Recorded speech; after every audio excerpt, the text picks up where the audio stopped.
Welcome back to my YouTube channel. दोस्तों कैसे हैं आप सब? उम्मीद करती हूँ बहुत बढ़िया होंगे, मजे में होंगे। मैं भी बिल्कुल बढ़िया हूँ। तो जैसा कि आप सभी जानते हैं, DSSB PRT की कुछ वैकेंसीज आई हैं असिस्टेंट टीचर्स की, प्राइमरी टीचर्स की। उसी से रिलेटेड ये सीरीज मैंने आप लोगों के लिए स्टार्ट की है, यानी कि सेक्शन बी, जो कि 100 नंबर का रहेगा, टीचिंग मेथोडोलॉजी वाला पार्ट, जिसको हम पैडागोजी भी बोल देते हैं, टीचिंग एप्टीट्यूड, टीचिंग मेथोडोलॉजी। यानी कि DLED करते टाइम जो कुछ भी आपने पढ़ा है वो सब कुछ यहाँ पर आप लोगों से पूछा जाएगा।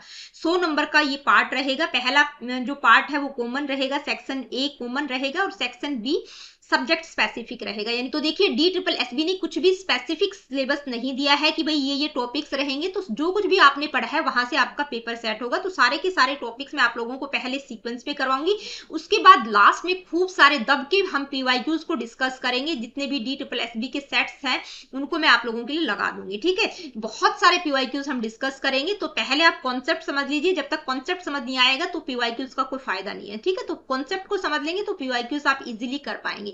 तो सबसे पहले कॉन्सेप्ट बेस्ड वीडियोस रहेंगी। जैसे ही आपके पेपर की डेट आएगी मैं आपको PYQs आप लोगों के लिए लगा दूंगी, ठीक है।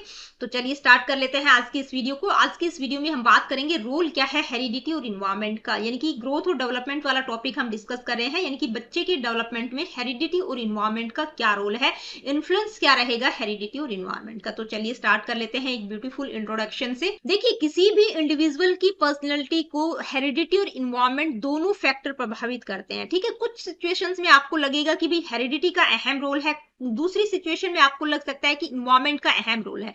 लेकिन ये जो दोनों फैक्टर्स हैं, यानी कि बच्चे के डेवलपमेंट में ये दोनों फैक्टर्स का कॉम्बिनेशन क्या रहेगा, दोनों का इंटरेक्शन किस तरह से बच्चे के डेवलपमेंट को प्रभावित करता है, उसको आज की इस वीडियो में हम डिटेल में समझेंगे, ठीक है। हेरिडिटी किस तरह से प्रभावित करती है, हेरिडिटी का क्या रोल है, इन्वायरमेंट का क्या रोल है, और इन दोनों का इंटरेक्शन किस तरह से बच्चे के ग्रोथ और डेवलपमेंट को प्रभावित करता है, उसको आज की इस वीडियो में हम समझेंगे। यानी कि जो हेरिडिटी होती है वो बेसिक पोटेंशियल क्या है बच्चे की, यानी कि जो इनहेरिट ट्रेट्स होती है उससे रिलेटेड होती है, और इन्वायरमेंट डिटरमाइन करता है how much of that potential is realised, यानी कि जितनी भी पोटेंशियल्स हैं, जो लिमिट है वो कहां तक बच्चा कहां तक फलेगा फूलेगा, ठीक है।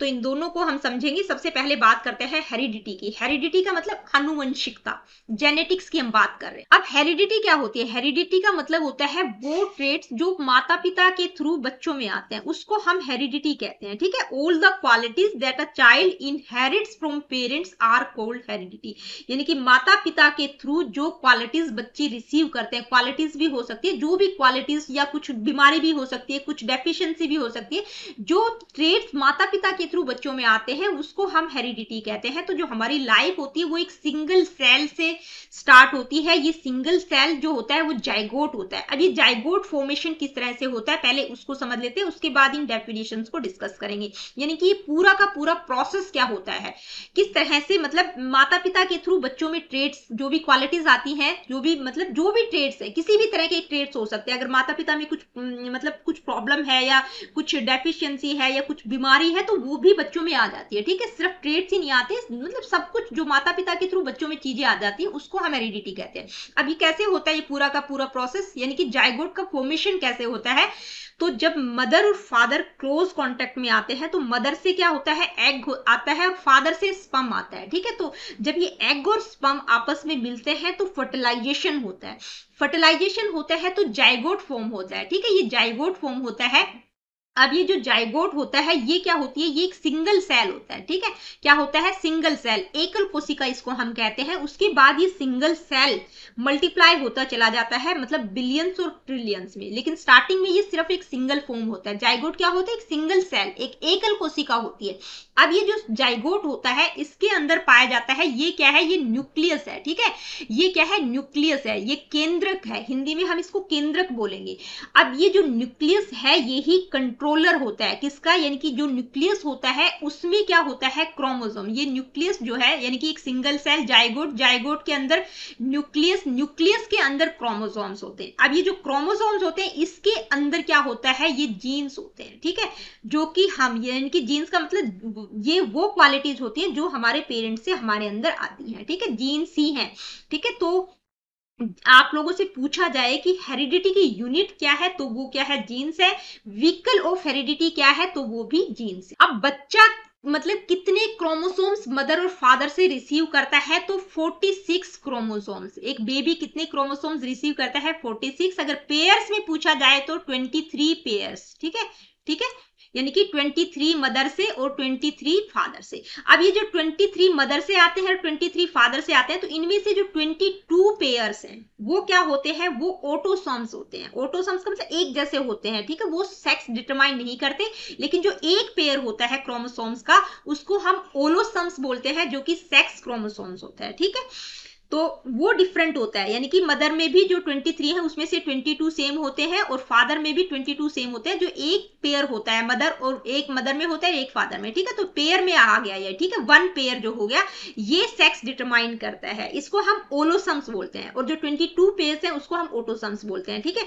अब मदर से यानी कि मेल में XY क्रोमोसोम्स होते हैं और फीमेल में XX क्रोमोसोम्स होता है, ठीक है। तो कैसे पता चलेगा कि भाई जो बेबी है वो बॉय होगा या गर्ल होगा, तो अगर मेल से X क्रोमोसोम्स आ रहा है और फीमेल में तो XX ही क्रोमोसोम्स होता है, ठीक है, इधर से भी X आ रहा है तो क्या होगा, यानी कि X और X मिल के क्या मतलब फीमेल, ठीक है, यानी कि जो बच्चा होगा वो क्या होगा, गर्ल हो गया। अगर यहाँ से मेल से Y क्रोमोसोम्स आ रहा है और फीमेल से X आ रहा है तो क्या होगा, X और Y यानी कि बॉय होगा, ठीक है, जो बेबी होगा वो बॉय होगा। तो बच्चा गर्ल होगा या बॉय होगा ये टोटली किस पर डिपेंड करता है, मेल पर डिपेंड करता है, ठीक है। तो जाइगोट का फॉर्मेशन किस तरह से होता है, यानी कि जो क्वालिटीज है वो बच्चे में मदर और फादर के द्वारा किस तरह से आती हैं, उसको हमने उस पूरे प्रोसेस को हमने समझा। अब हेरिडिटी की कुछ एक डेफिनेशंस यहाँ पर मैंने इंक्लूड की हैं। ये 2-3 डेफिनेशंस बहुत इंपॉर्टेंट है, मैंने 2 ही इंक्लूड किए हैं। कई बार ये डायरेक्टली डेफिनेशन ही पूछ ली जाती है। तो जेम्स ड्रेवर की जो डेफिनेशन है बहुत इंपॉर्टेंट है। एक वुडवर्थ की डेफिनेशन बहुत इंपॉर्टेंट है। जेम्स ड्रेवर क्या कहते हैं, heredity transmission from parents to offspring of physical and mental characteristics, यानी कि माता पिता से उनकी संतानों में जो भी फिजिकल मेंटल कैरेक्टरिस्टिक्स रिसीव होती हैं उसको हेरिडिटी कहा गया है। वुडवर्थ क्या कहते हैं, heredity covers all the factors that are present in the individual when he begins life, not at birth but at the time of conception about 9 months before birth. यानी कि ये कहते हैं कि जन्म के समय नहीं, यानी कि जब मदर बच्चे को कंसीव करती है, जब बच्चा माँ के गर्भ में होता है तभी से वो सारे के सारे फैक्टर्स, यानी कि हेरिडिटी में सारे फैक्टर्स आ जाएंगे जो कि प्रेजेंट होते हैं, that are present in the individual, जो भी उस इंडिविजुअल में प्रेजेंट होते हैं वो सारे के सारे, मतलब बर्थ के टाइम पे नहीं, बर्थ से पहले ही जब मदर बच्चे को कंसीव करती है तो वो सारे के सारे ट्रेट्स उसी टाइम पर बच्चे में आ जाते हैं, ठीक है। आगे बढ़ जाते हैं, जाइगोट फॉर्मेशन हमने समझ ही लिया है। इसके बाद हम क्या बात करेंगे, इसके बाद हम बात करेंगे काइंड ऑफ ट्विंस। तो यहां से क्वेश्चन आपका बहुत बार पूछा जाता है। अब काइंड्स ऑफ ट्विंस की अगर हम बात करें तो 2 तरह के ट्विंस होते हैं, आइडेंटिकल ट्विंस और फ्रैटर्नल ट्विंस। अब आइडेंटिकल जो ट्विंस होते हैं वो एक ही ओवम से डेवलप होते हैं, यानी कि एग और स्पर्म, ठीक है, एक एग और एक स्पर्म जब फर्टिलाइज हुए तो एक जाइगोट का फॉर्म हुआ। ये जो जाइगोट है ये 2 पार्ट्स में डिवाइड हो जाता है, 2 पार्ट्स में टूट जाता है। तो जो बच्चे होंगे वो सेम सेक्स के होंगे, यानी कि लड़का लड़का होगा, लड़की लड़की होगी, दोनों या तो लड़के होंगे या दोनों लड़की होंगी, सेम सेक्स के होंगे, हूबहू होंगे, एक दूसरे के फोटोकॉपी होंगी। तो इनको हम मोनोजाइगोटिक ट्विंस बोलते हैं, क्योंकि एक ही जाइगोट से वो दोनों के दोनों बने हैं। वो एक जाइगोट का जो फॉर्मेशन हुआ था वो 2 पार्ट्स में डिवाइड हो गया, ठीक है। यहां पर दूसरा है फ्रैटर्नल ट्विंस। फ्रैटर्नल ट्विंस क्या होते हैं, डेवलप फ्रॉम 2 सेपरेट ओवा, यानी कि एक एग और एक स्पर्म से एक जाइगोट का फॉर्मेशन हुआ तो यहां पर मतलब एक बच्चा हो जाएगा, दूसरे एग और दूसरे स्पर्म से दूसरे जाइगोट का फॉर्म हुआ, ठीक है, तो यहां पर दूसरा बच्चा। तो ये ब्रदर और सिस्टर की तरह होंगे, ठीक है, यानी कि दोनों अलग अलग बिल्कुल 2 सेपरेट ओवा से डेवलप हुए हैं, ठीक है, यानी कि एक एग और एक स्पर्म से एक बच्चा हो रहा है, एक एग और एक स्पर्म से दूसरा बच्चा हो रहा है, दूसरे एग और दूसरे स्पर्म से दूसरा बच्चा हो रहा है, ठीक है। तो ये क्या होंगे भाई, यहां से हो सकता है, यहां पर ये क्या है, बॉय है और यहां पर गर्ल होगी, ठीक है, यहां पर बॉय है, यहां पर भी बॉय हो सकता है, लेकिन दोनों डिफरेंट है बिल्कुल, उनकी शकल, उनके आचार विचार जो भी होंगे वो बिल्कुल डिफरेंट होंगे, यानी कि ब्रदर और सिस्टर्स की तरह ही होंगे। तो इनको क्या बोलते हैं, जाइगोटिक ट्विंस बोलते हैं या फ्रैटर्नल ट्विंस हम बोल देते हैं। यानी कि इनका जो प्लेजेंडा यहाँ पर क्या होगा, यहाँ पर जो प्लेजेंडा होगा यानी कि जो नाभि नाल होती है वो एक ही होती है मोनोजाइगोटिक में, ठीक है, लेकिन यहाँ पर जो प्लेजेंडा होगा वो भी डिफरेंट होगा दोनों का। इसके बाद बात करेंगे लॉज ऑफ हेरिडिटी। तो हेरिडिटी के 3 मुख्य लॉ हैं, इनको तो आपको पढ़ना ही पढ़ना है। कौन कौन से, law of resemblance, law of variation, law of regression, ठीक है। इसके अलावा और भी है, लेकिन यहाँ से आपका क्वेश्चन 100% बनता ही बनता है। तो लॉ ऑफ रिजेम्बलनेस, इसको हम सिमिलरिटी का नियम भी कह देते हैं, ठीक है, यानी कि समानता का नियम। समानता का नियम क्या कहता है कि भी जैसे पेरेंट्स है बच्चे बिल्कुल हूबहू उनकी फोटोकॉपी होंगे, यानी कि चिल्ड्रन रिजेंबल पेरेंट्स। जैसे अगर पेरेंट्स छोटे हैं तो बच्चा भी छोटा ही होगा, पेरेंट्स का डार्क कॉम्प्लेक्शन है तो बच्चा भी उसी तरह का होगा, फेयर कॉम्प्लेक्शन है बच्चा भी फेयर ही होगा, पेरेंट्स को अगर कोई डिजीज है तो बच्चे में भी वो डिजीज ट्रांसफर हो जाएगी, यानी कि बिल्कुल समानता का नियम ये कहता है कि जैसे पेरेंट्स है बच्चे हूबहू वैसे ही होंगे। इसके बाद है लॉ ऑफ वेरिएशन, यानी कि भिन्नता का नियम, यानी कि ये बिल्कुल रिजेंबलनेस का उल्टा है। रिजेंबलनेस में क्या था कि पेरेंट्स की तरह ही बच्चे दिखाई देंगे, लेकिन ये वेरिएशन का लॉ क्या कहता है कि पेरेंट्स से बिल्कुल डिफर करेंगे बच्चे, ठीक है, यानी कि मान लीजिए पेरेंट्स लंबे हैं, लंबे चौड़े हैं, लेकिन बच्चा मीडियम हाइट का हो सकता है या छोटा भी हो सकता है, ठीक है। तो इसमें स्पेसिफिकली हम जो अपीयरेंस वाले ट्रेड्स हैं उनकी हम बात करते हैं कि अगर माता पिता सांवले कलर के हैं, हो सकता है बच्चा फेयर कॉम्प्लेक्शन का हो जाए, ठीक है। तो लॉ ऑफ वेरिएशन क्या कहता है कि भी बच्चे कुछ क्वालिटीज में बिल्कुल डिफरेंट होंगे, ठीक है, जो स्पेसिफिक क्वालिटीज हैं अपीयरेंस वाली चीजें होंगी वो लॉ ऑफ वेरिएशन में आ जाएंगी। लॉ ऑफ रिग्रेशन का मतलब प्रत्यागमन, यानी कि पेरेंट्स बहुत अच्छे हैं लेकिन बच्चे उससे कहीं ना कहीं डाउन है, ठीक है, यानी कि हाईली इंटेलिजेंट पेरेंट्स में हैव लेस इंटेलिजेंट चिल्ड्रन, यानी कि गिफ्टेड पेरेंट्स में हैव लेस गिफ्टेड चिल्ड्रन, यानी कि बच्चे पेरेंट्स बहुत हाईली इंटेलेक्ट हैं लेकिन जो बच्चा है वो बहुत इंटेलिजेंट नहीं है, वो बिल्कुल एवरेज है या नॉर्मल हम कह सकते हैं, ठीक है। लॉ ऑफ रिग्रेशन और लॉ ऑफ वेरिएशन की जब हम बात करते हैं तो इन दोनों में डिफरेंस क्या है, यानी कि अगर आप लोगों से अपीयरेंस की बात की जा रही है, ठीक है, अपीयरेंस की बात की जा रही है तो आप वेरिएशन के साथ जाएंगे, और क्वालिटीज की अगर आपसे बात की जा रही है तो आप लॉ ऑफ रिग्रेशन के साथ जाएंगे। ये वाला जो लॉ है लॉ ऑफ रिग्रेशन, यहां से क्वेश्चन बहुत बार पूछा जाता है, यानी कि जो लॉ ऑफ वेरिएशन है उसमें आप पेरेंट्स और बच्चे का अपीयरेंस बिल्कुल डिफरेंट होगा, लॉ ऑफ रिग्रेशन में पेरेंट्स और बच्चे की जो क्वालिटीज है वो डिफरेंट होगी। आई होप कि आप लोगों को समझ आ गया होगा, ठीक है। तो हेरिडिटी वाला पार्ट हमने बिल्कुल डिस्कस कर लिया है। अब हम बात करेंगे इन्वायरमेंट की, यानी कि रोल क्या है हेरिडिटी और इन्वायरमेंट का। तो हेरिडिटी को हम समझ चुके हैं, इन्वायरमेंट यानी कि हेरिडिटी को छोड़कर जितने भी एक्सटर्नल स्टिमुलस आ जाएंगी वो जो कुछ बच्चे को प्रभावित करता है, यानी कि बच्चा जिस भी तरह के माहौल में रह रहा है, ठीक है, हेरिडिटी जो इनहेरेंट क्वालिटीज है, इनहेरेंट क्वालिटीज के अतिरिक्त जो कुछ भी बच्चे को प्रभावित करना है, जितने भी एक्सटर्नल स्टिमुली बच्चे को प्रभावित कर रहे हैं वो सारे के सारे किसमें आ जाएंगे, इन्वायरमेंट में। उसमें आपका family, school, neighbourhood, nutrition, society, culture, सब कुछ आ जाएगा। अब ये जो इन्वायरमेंट होता है इसको दो पार्ट्स में डिवाइड कर सकते हैं, नेचुरल इन्वायरमेंट और सोशल इन्वायरमेंट। तो ठीक है, नेचुरल इन्वायरमेंट मतलब जो ज्योग्राफिकल कंडीशंस होती हैं, जैसे क्लाइमेट, एयर, वाटर, लैंड हो गया, ठीक है। मान लीजिए एक बच्चा दिल्ली में पैदा हो रहा है, हॉट क्लाइमेट में पैदा हो रहा है, तो अगर उसको श्रीनगर में ले जाएंगे जो बहुत ही कोल्ड क्लाइमेट है तो वो वहां पर सर्वाइव नहीं कर पाएगा। इसी प्रकार से जो कश्मीर का बच्चा है वो दिल्ली में सर्वाइव कर पाना बहुत मुश्किल होता है, ठीक है।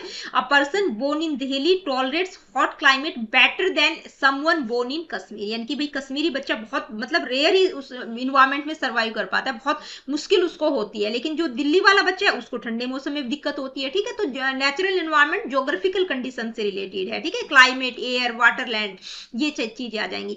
दूसरा है सोशल इन्वायरमेंट, जिसमें हमारा language, religion, custom, tradition, family, school, social groups, mass media, ये सारी चीजें किसमें आ जाएंगी, सोशल इन्वायरमेंट में।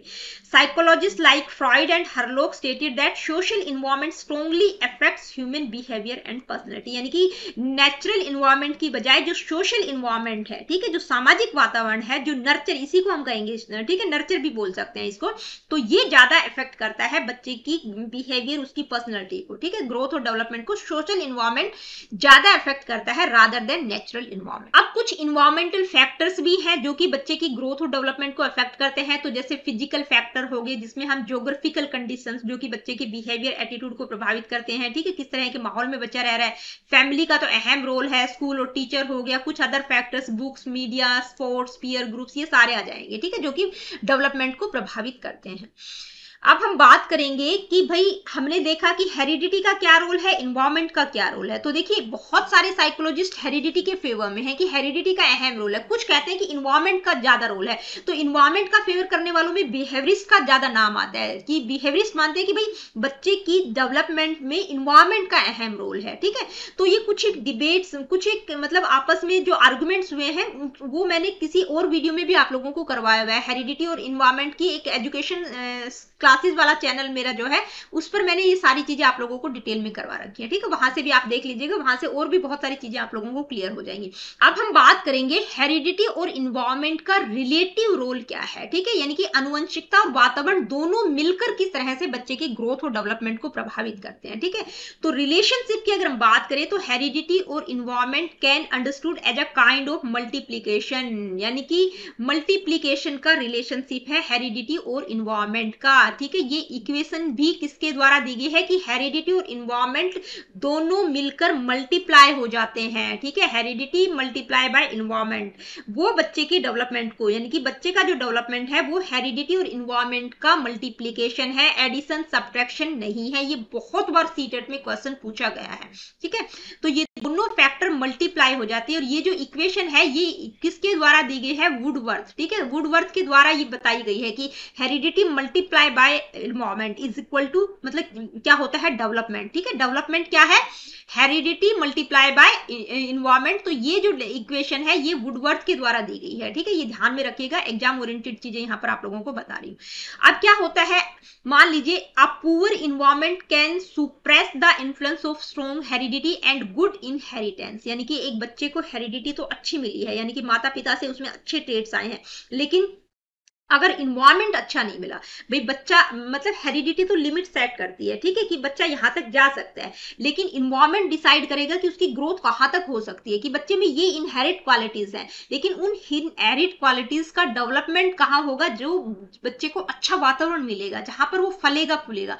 अगर वो अच्छा नहीं है तो जो हेरिडिटी है वो कहीं ना कहीं दब कर रह जाएगी, ठीक है। अब देखिए ये हेरिडिटी और इन्वायरमेंट दोनों मिलकर बच्चे की ग्रोथ और डेवलपमेंट को बहुत ज्यादा प्रभावित करते हैं।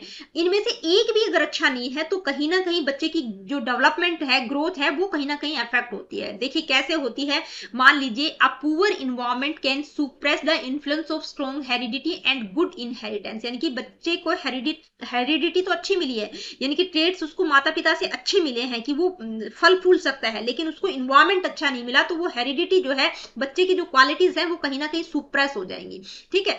इसके अलावा अगर इन्वायरमेंट बहुत अच्छा है, लेकिन अगर इन्वायरमेंट बहुत अच्छा है, हेरिडिटी वीक है, तो वो भी अच्छा नहीं होगा। क्यों? क्योंकि a good environment can never completely replace weak heredity. भाई इन्वायरमेंट बहुत अच्छा है, लेकिन बच्चे की जो हेरिडिटी है वही वीक है, वो क्वालिटीज ही बच्चे में नहीं है, तो कितना ही अच्छा इन्वायरमेंट हो वो वीक हेरिडिटी को रिप्लेस नहीं कर सकता। तो हेरिडिटी क्या करती है, अपर लिमिट ऑफ डेवलपमेंट, यानी कि sets the upper limit of development, यानी कि बच्चे की जो अपर लिमिट है, भाई ये क्वालिटीज है, इससे ज्यादा चाहे कुछ भी हो जाए, उससे ज्यादा उसका डेवलपमेंट हो ही नहीं सकता, अपर लिमिट को डिसाइड करती है, ठीक है, कि for an individual's characteristics and this limit cannot be crossed even if the best environment is provided, यानी कि ये जो लिमिट है इसको क्रॉस नहीं कर सकते, यानी कि अगर बच्चे में बस इतनी क्वालिटीज है कि भाई ये क्वालिटीज है, इससे ज्यादा चाहे कितना ही बेस्ट इन्वायरमेंट बच्चे को दिया जाए तो उनका अच्छा डेवलपमेंट हो जाएगा जितनी अपर लिमिट है।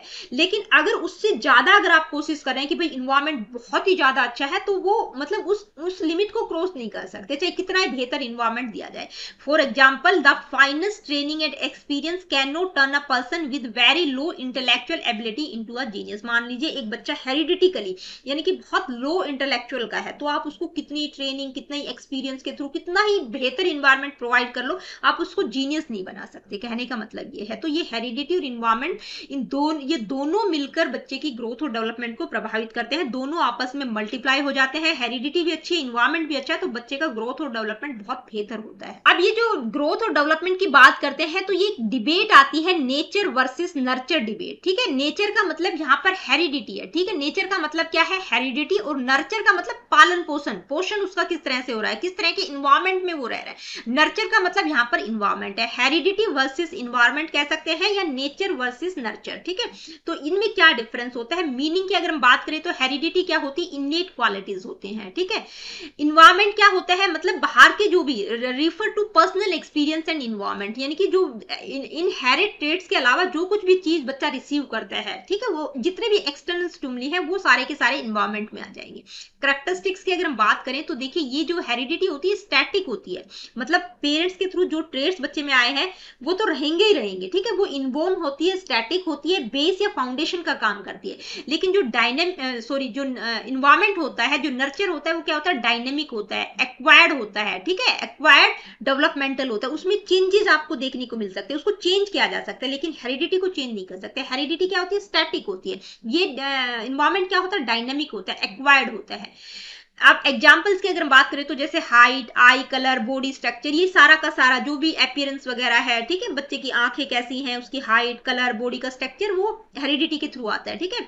Malnourished child may remain short despite genetic potential. भाई अब बच्चे को, मान लीजिए बच्चे को हेरिडिटी तो अच्छी मिली है कि माता पिता अच्छे खासे हैं, ठीक है, लेकिन अगर बच्चे को खाना पीना बिल्कुल बहुत मतलब गरीब परिवार में वो पैदा हो गया, तो उसको अगर इन्वायरमेंट बेहतर नहीं मिला, ठीक है, तो वो क्या करेगा कि अच्छे जेनेटिक पोटेंशियल के होते हुए भी वो बिल्कुल ग्रोथ नहीं कर पाएगा, ठीक है, उसका डेवलपमेंट बेहतर नहीं होगा। तो ये क्या है? ये इन्वायरमेंट है।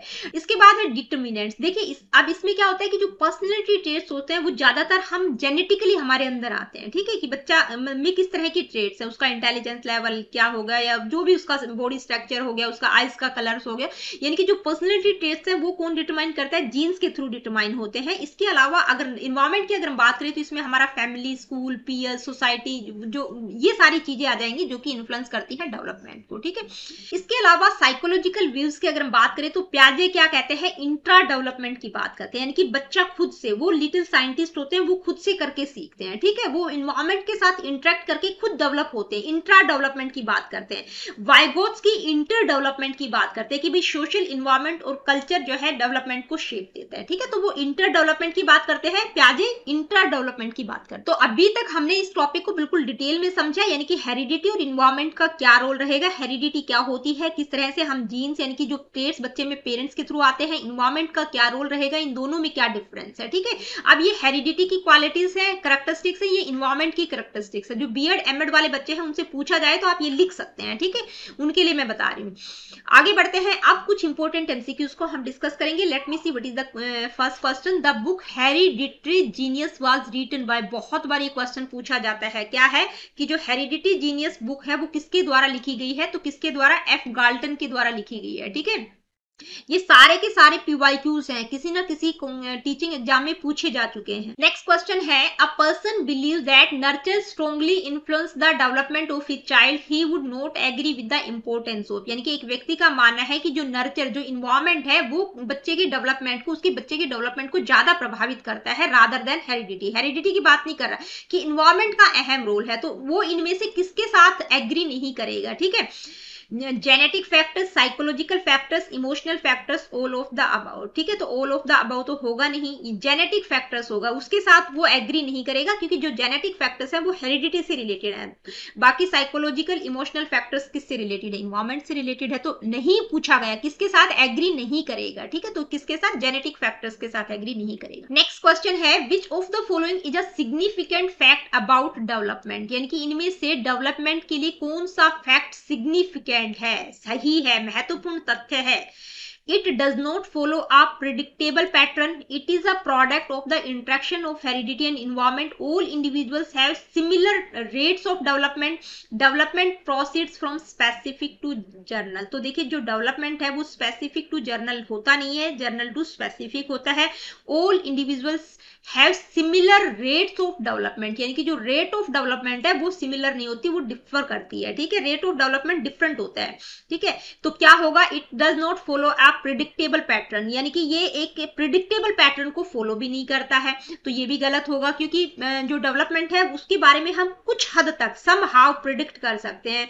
तो क्या कौन सा सिग्निफिकेंट फैक्ट होगा कि भाई जो हेरिडिटी और इन्वायरमेंट का प्रोडक्ट होता है development, it is a product of the interaction of heredity and environment. Next question क्या है, विच of the following is not a law of heredity, तो हेरिडिटी का कौन सा लॉ इनमें से नहीं होगा? सिमिलरिटी, वेरिएशन, रिग्रेशन, मोटिवेशन, तो ये तीनों तो हेरिडिटी के लॉ है, कौन सा नहीं होगा? मोटिवेशन, ठीक है। नेक्स्ट क्वेश्चन है, विच of the following diseases is hereditary, यानी कि इनमें से कौन सी डिजीज हेरिडिटरी है? हेरिडिटरी का मतलब वंशानुगत बीमारी है इनमें से।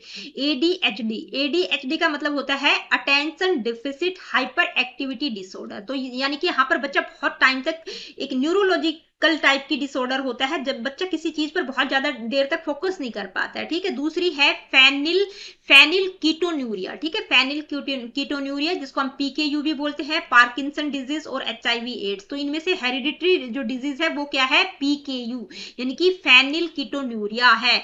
ये एक हेरिडिटी इनहेरिट डिजीज होती है जो पेरेंट्स के थ्रू बच्चों में आ जाती है। ठीक है, नेक्स्ट क्वेश्चन क्या है, which trait of human beings is largely determined by heredity, यानी कि मनुष्यों का कौन सा गुण मुख्यतः अनुवंशिकता द्वारा निर्धारित होता है, यानी कि इनमें से कौन सा ट्रेट हेरिडिटी के द्वारा डिटरमाइन होता है, moral behaviour, temperament, intelligence, social behaviour. तो मतलब ज्यादा की बात की गई, सबसे ज्यादा मतलब हेरिडिटी से रिलेट कौन करता है, तो इंटेलिजेंस, आईक्यू लेवल। ठीक है, टेम्परामेंट पार्शियली करता है और मोरल बिहेवियर और सोशल बिहेवियर नहीं करते हैं, वो इन्वायरमेंट से रिलेटेड है। Next question, which of the following plays an important role in the education of students, यानी कि इनमें से विद्यार्थियों की शिक्षा में निम्नलिखित में से किसका महत्वपूर्ण योगदान है, heredity, environment, both of the above, none of the above. तो समझ ही गए होंगे दोनों का अहम रोल है। ठीक है, हेरिडिटी और इन्वायरमेंट दोनों का अहम रोल है। नेक्स्ट क्वेश्चन है, which method is not valid to study the role of heredity, यानी कि इनमें से कौन सा मेथड वैलिड नहीं है हेरिडिटी के रोल को स्टडी करने में, twin study, parent child analysis, adaptation study, peer group study. तो देखिए ये तीनों हेरिडिटी से रिलेटेड है। ठीक है, कौन सा नहीं होगा, peer group study. Next question है, the nature versus nurture debates refers to, यानी कि नेचर वर्सेस नर्चर डिबेट का मतलब क्या है, heredity versus environment, behaviour versus environment, environment versus biology, environment versus upbringing. तो कौन सा होगा, हेरिडिटी और इन्वायरमेंट। नेचर का मतलब यहाँ पर हेरिडिटी है और नर्चर का मतलब क्या है, इन्वायरमेंट। तो दोस्तों आज की वीडियो में इतना ही। आज की वीडियो में हमने हेरिडिटी और इन्वायरमेंट का क्या रोल रहेगा बच्चे की ग्रोथ और डेवलपमेंट में, उस टॉपिक को बिल्कुल डिटेल में समझा। लास्ट में कुछ इंपॉर्टेंट एमसीक्यूज को भी डिस्कस किया। आई होप कि टॉपिक आप लोगों को बेहतर तरीके से क्लियर हो गया होगा। फिर भी अगर कोई किसी प्रकार का डाउट है आप मुझसे कमेंट बॉक्स में पूछ सकते हैं। मिलती हूँ आप लोगों से अपनी अगली वीडियो में। Really good, take care of yourself. देखिए वीडियो सेशंस आप लोगों के लिए हेल्पफुल है तो लाइक शेयर और चैनल को सब्सक्राइब आप कर सकते हैं, जो कि एब्सोल्युटली फ्री है, free of cost qualitative materials आप लोगों को प्रोवाइड करने की कोशिश करते हैं।